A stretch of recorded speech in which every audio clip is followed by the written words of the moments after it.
ইব্রাহিম আলাইহিস সালামকে আল্লাহ তাআলা এমন একটি জাতির কাছে নবী বানিয়ে পাঠালেন। তার সেই জাতির লোকেরা ছিল মূর্তি পূজক, তারকা পূজক, সূর্য পূজক।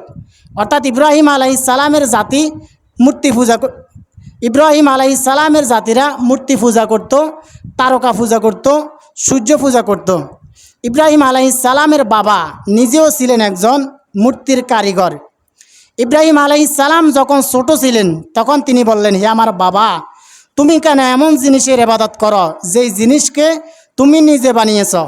অর্থাৎ ইব্রাহিম আলাইহিস সালামের বাবা আজর, সে ছিল কাফের। ইব্রাহিম আলাইহিস সালামের বাবা যখন মূর্তি বানানো শুরু করলো, ইব্রাহিম আলাইহিস সালাম তখন বললেন, হে আমার বাবা, তুমি কেন এমন জিনিসের ইবাদত করো যেই জিনিসকে তুমি নিজে বানিয়েছ। দেখা গেল যেই জিনিসকে তুমি বানিয়েছ সেই জিনিস তোমাকে সেজদা করার কথা, অথচ তুমি যেই জিনিসকে বানিয়েছ তুমি সেই জিনিসকে সেজদা করো।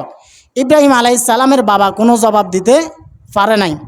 আল্লাহ রাব্বুল আলামিন সেই ঘটনা কোরআনুল কারীমের 6 নম্বর সূরা সূরাতুল আরাফের ৭৪ থেকে ৮০ নম্বর আয়াতের মধ্যে বললেন।